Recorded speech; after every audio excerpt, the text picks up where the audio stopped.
All right, second time round. Hopefully this one works. I'm just mucking around with cam, lobe, lift in accordance with the data.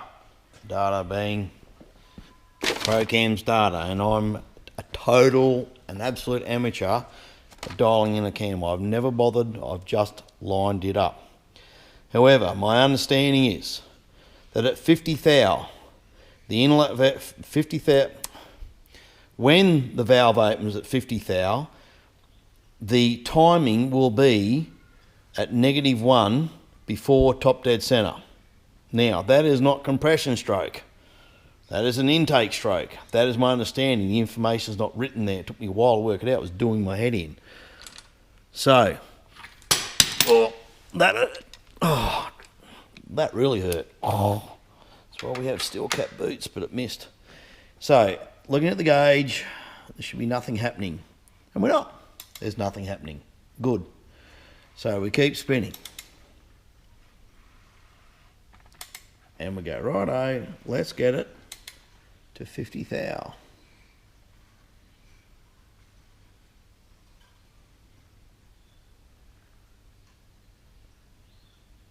As you can see, the piston is virtually top dead center, what it is. And my vernier, I drew on the crankshaft and the crank casing and the crank as a reference to line back up, is virtually lined up. In fact, you wouldn't be able to tell the difference. And the cam card says that at 50 thou, we should be at -1 before top dead center. That would be correct. So that means what they're advertising here, as far as I understand, my simple brain, that's correct. So I was going to bolt this thing together now. The only thing I really wanted to check with this, actually, one, it was good to have it to reference absolutely the top dead center, and it was where it should be, in accordance with this. And as we go through, you know, the cycle, we come back and we set our zero up and it lines up beautifully and our piston's at the top and it's all very good. It just means the initial setup's right. If you don't have your top dead center set up at the get-go, you're in trouble. So we're not. I could advance it, so that's -2. I could have used this keyway here at the 0 point, and that would advance the cam 2 degrees. But Crow say that they've got a 2 degree advanced grind anyway. I'll believe them. I've been told that before the last Crow cam I fitted, so I'm going to stick with that. They're the experts, not I. It's something you don't get to do on an airplane engine unless you're a builder of engines, and I'm not, and you just take cylinders off. It's completely different. So anyway, we're going to go with that. Time to get the heads on, get the rocket gear in, and let's see if we've got the right backlash with these hydraulic roller lifters with the standard push rods. That'll be interesting. Okay. Sort of fail again. Bugger. Where's my Allen key? Here it is. I had the dial gauge on a second ago. I'm not going to bother. Essentially, we're getting about 9 thou. So, as you can see, that's just on the bind there, and nowhere near a quarter of a turn. So, you know, it's barely compressing down into the lifter. So, what's the solution? Well, I'm showing these. You could shim up and get another set of rods. I have ordered the right set of rods. I measured as close it could have been done, because the rods are in 50 thou increment. So if we go another 50 thou longer, then we're going to go from 9 to near on 60. Well, that's over double the limit for a cast iron, according to, there it is there, cast iron is from Howard's Lifters, their instruction, 20 to 25. So we're about triple of the minimum if we go a longer rod. So these rods are the right ones. And I don't like the other solution of buying longer sheds and changing the rods again. I've spoken to my machine shop out there in Wagga, and Isaac, your legend, he said, yep, send them down, and we'll just get those machined down. So you can see there's a nice chamfer there, and we'll do it that way. So what do you reckon, Humphrey B. Bear? Hey? Bit hot for a teddy bear, isn't it, mate? Hey? He's grown as fast as he can. He turned 10 months last week. The size of him. Anyway, on. Alright, we're finally on a winner. Mail come in today. That was a 4-day turnaround, getting to Wagga and back. Fantastic. Boys machined 20 thou off the bottom of the posts of the roller rockers. Bearing in mind, mine non-adjustable. And I've got 35 thou showing on the gauge, but I got half a turn. Now the threads are 50 thou on these post bolts, so in my head that's got to be 25 thou. Once you've got bind up, right, so you bring the bolt down till you just feel drag here, so it's binding up, so you can only just turn it, and consistently this is saying 35 thou, and it's getting half a turn. Look, how I'd say for a excuse me, a cast iron head and block, 20 to 25, and a cast iron head and cast iron block and aluminium 30-35, and then aluminium 45-50. I'm just going to say it's in the ballpark. We took a punt and went 20 thou instead of 15 thou machining on the posts, because this one here, before we machined them, actually was reading 9, but some of them down here, so I put them all in just to see what the whole lot were doing, and some weren't getting any. So what I'm saying is these are nice figures to have, but unless these posts are exactly the same height, you know, absolutely in the first place from the old, you know, casting in the 70s, and I just very much doubt they are. So, and to have 35 thou compression of the valve, I'm not worried about this at all. I'm going to bolt it up now, finally. So they're just sitting there for looks, not doing anything. And what do you guys think about that? All good? Oh look, bought them a new toy today. Actually bought them half a dozen, and they've already destroyed that one. Well done. Anyway, all right, so finally we can bolt this together. What else we got? Painted the rocker covers. They didn't come up too bad. Keep them in the toilet, that's where you want to keep that sort of stuff. So, well, I'll wait for the engine bits to come out. So, there's the rocker covers there. I'll put them on. And probably paint the sump up this afternoon, bolt that up. Just a sway bar. Just had a can of, it was Rust-Oleum. It's supposed to be black. It's labelled black. But anyway, that won't look too bad. It pretty much matches the white line sway bars on the back of it, and it's a hammered finish, which is good. It sort of masks all the dents and scratches in the bloody thing. So, done that.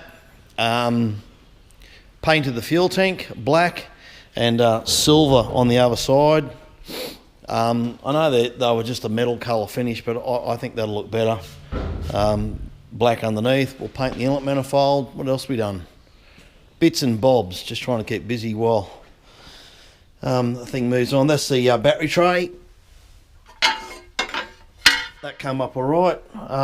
This car colour, that was interesting, actually was a stand off the shelf paint back in the day. And I've had this tin of paint for about 20 years. And bug me dead, it still worked. There you go. So I've lost the colour code for it, but that's it. So I want the battery tray the same as what it was from factory. I don't want a black one. That's about it. Just a few pulleys and brackets for the engine, that sort of stuff. So the car should be coming out of paint soon. So we should have it back in the shed and start bolting things in earnest. The other two big jobs coming up once we bolt this together, the dogs, is the gearbox. I'm just going to strip it down. I'll put a Rico kit through it. I've never done that in a car gearbox. I've pulled a motorcycle gearbox apart, but not a car, so that'll be a new one for me. Thankfully there's good how-to videos on how to do that for the T5. And we'll buy a rebuild kit, but I'll tear it down first before buying the kit because it might need more or less. So I'm hoping it's pretty good. I suspect some of the synchros are no good, particularly second. So we'll have a look at that. So finally we're getting some progress. Very good. Okay, so we're just sort of getting to the end of this. I've only got 3 to go, and I just thought I'd film it without a gauge, just to give, I don't know, what I reckon is a good ballpark to go off. You don't really need a dial gauge. So we're at the point here, so it's really loose, and you just see where it pretty much wants to stop. Happens to be around about the point of that start, and you can see that the lifter just, it's moving the lifter a little bit too. So I'd call that bind up. And remember, you got a 50 thou thread pitch, so half a turn is 25 thou. And there we go, about half a turn. Now, when I had the gauge on before, I just should have explained, this is coming down with some extra ratio on it because of the axis point between here and here, all right, which is 1.73. So obviously the roller is bound on top of the valve, and as you're winding that down, it's going that further distance, but because of the ratio going backwards, I'm guessing that's what it should. I thought it would be 1-to-1, but clearly it's not. Clearly, because it's on that, it's bedding it further over, I guess. Bit of a guess. But anyway, here's the other thing. The lifters are not compressed, are not pumped up, beg your pardon, and you're looking for that consistent on any of the valves that are down. Well, that one's not bolted in yet, this one is.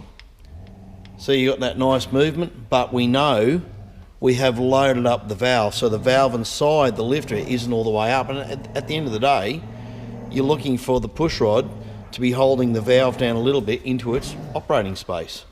So really that's all you need to do. Half turn, you know, you're going to be pretty much in the ballpark, because that's 25 thou of thread pushing down. You two right?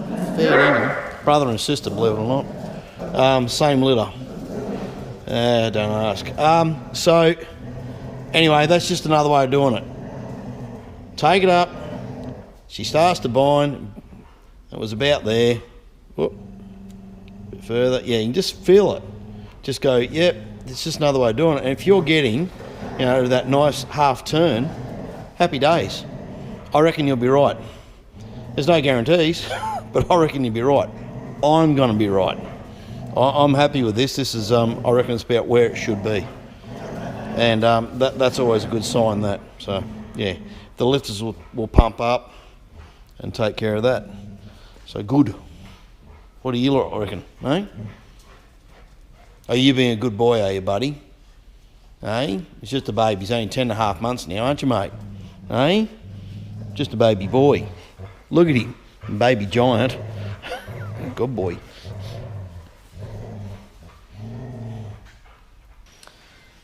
Righto, finally getting some progress. I'll tell you what, the drought's just killing us. It's not really killing us, but it's in the shed, I have to clean it every single day, because one of the effects of where we are, apart from being dry and the farmers not having much in the way of fodder, is dust. And trying to keep the engine clean, and you can see there, I've just put that gasket out, it's already picking up dust on maybe your carpet, which is not good. Just not good. So it's just been a nightmare trying to keep this thing clean and minimising the time that it has exposure to the air, especially because there's oil in there. That side, that is said, so what I'm doing here, I haven't gone mad. My inlet manifold is super low between the bottom face of it and the block. So last time I had it fitted, these are actually too fat.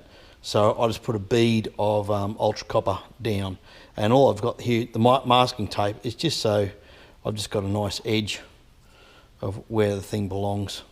I'll put another piece there actually while I'm at it. So that's all that's about. So I'll put a bead on. I've just tacked down the gaskets. This is a new gasket. This isn't the one I used for the port matching, so it's slightly different. This is a Felpro, but it's close enough, and it doesn't matter. It's going to give us the same job. But as you can see, the ports are very, very close to what the gasket is. So this gasket's slightly different. The other one's solid here, blah, blah. You know, doesn't matter. It's all going to do the same job. So don't need them. We'll make them out of this. So this is a copper gasket. Ultra copper is another one. I don't know, it's Master. And it's something I picked up at an auto shop. It'll do the job. Righto, time for a bit of an update. So last weekend my mate was here and we drank some beers, and he was over from South Australia. And we were kids together that bought coupes, and his story of his coupe being sold is one of the world's greatest regret, I'd say. Sold it just before the boom of the muscle cars, and it was a RPO coupe, and he was the third owner. And I said sell it me, but anyway, that's another story. But we've got a bit of progress on this thing. I think that's just dust. No, it's not. That's no good at all. See, that paint's not real good, is it? That's that 3M. That's just had a blanket sitting on it. I don't know why it's done that, but anyway, don't have to do it again. But we got the water pump on and the front cover on, and we went to do the sump, but no good. So here's a new one we prepared earlier. 90 bucks, Rocket Industries. It's made in Taiwan, but whatever. The other one was just buggered, absolutely knackered. There was no point in using it. So it's gone to the scrapyard. And in a case of don't throw anything out, I bought this 12 years ago. Now I've got a new set, but I don't want to use these cork ones because they are porous and they will eventually fail. I just don't like cork seals, and I made a liar on myself. End up having to use them under the manifold. It didn't go down like I thought. I'll give that a bit of a trim.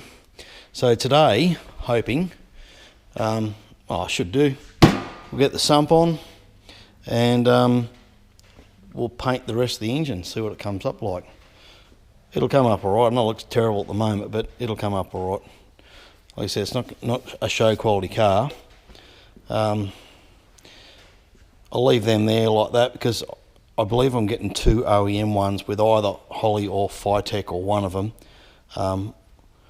and they'll be utilised for this particular installation. Unlike previously when I had direct gas research on the car, I didn't use them. Gas research didn't require sensors for water temperature, but the fuel injection stuff does. I've just got to work out which one I'm getting. I'm still not sure which one I'm going to go on that. There's, you know, you've got Fast, you've got Elderbrook, you've got Phytech, and you've got Holly, but I will want one that runs E85 and hopefully E100. I got a blanking plate for this somewhere. It's one of those things. It was like those. I couldn't remember where I put them. They're actually up in the top of the mezzanine. So I've just got them down. I know when I bought the gas research, I got a proper billet blanking plate for that. So I want to try and find that and fit it. But anyway, we're getting close. I'm just waiting for a text back from the panel beater because I believe the car should be not too far down the track coming back home to start reassembling and all the other bits that go with it. And what else are we doing? So get this done, and next weekend I'm going to pull the T5 down and see what it needs in the guts. Just a couple little bits and bobs. It's just the oil pressure sender, and it just, you know, it was just didn't look that pretty, so I just sandblasted it, just put tape over that. Obviously tape that, you know what, sand and that, and just gave it a paint. just those little things, the things that take time. And note of regret from this job from the get-go, I should have thought and I didn't. A lot of these bolts, with the water pump ones, particularly these longer ones, those ones and that one, particularly these two, they're not in the best condition. You know, I sandblasted them and treated them for corrosion, but they're pretty Barry Crocken. And I did a bit of research. You can get a set of bolts for that for about $60, or you can get a whole engine set for about $230. And for all the rigmarole of cleaning every single bolt, like all these ones, and painting them individually, I wouldn't do it again. I would just buy a new set of bolts. 200 something bucks, that'd be money well spent. That's what I would have done if I had the foresight to do it. Just didn't, my bad. So what's the next thing? I've got to buy a harmonic balancer too. Got to get one of those. I mean, I don't know if there's anything really wrong with the old one, except that it is 41 years old, so we'll get rid of that. And I've got close supervision today. Pretty hot day, so they're all just lying on the core concrete. And we'll get on with it. Now, some days you just don't get a win. Today is my day not to have a freaking win. I don't know if you can see that. Torquing it up to the specified torque, and each corner just let go. So what's happened is that gasket, those rubber ones, the packaging obviously has let go over the years, particularly when it was up in Cairns, where rubber just perishes up there. It's just, the tropics just kills rubber, and it's killed it. So that's as the proverbial say, as useless as a cigarette, an ashtray on a motorbike. And no, I don't smoke. Bugger. Oh, well, thank God I got the cork ones. However, that said, the reason I don't like cork in the first place, there's already a split in this. Where was it? One of these. Can't find it now, but there is. There it is. So that one's already got a split. I tell you, anyway, these things are sent to try us.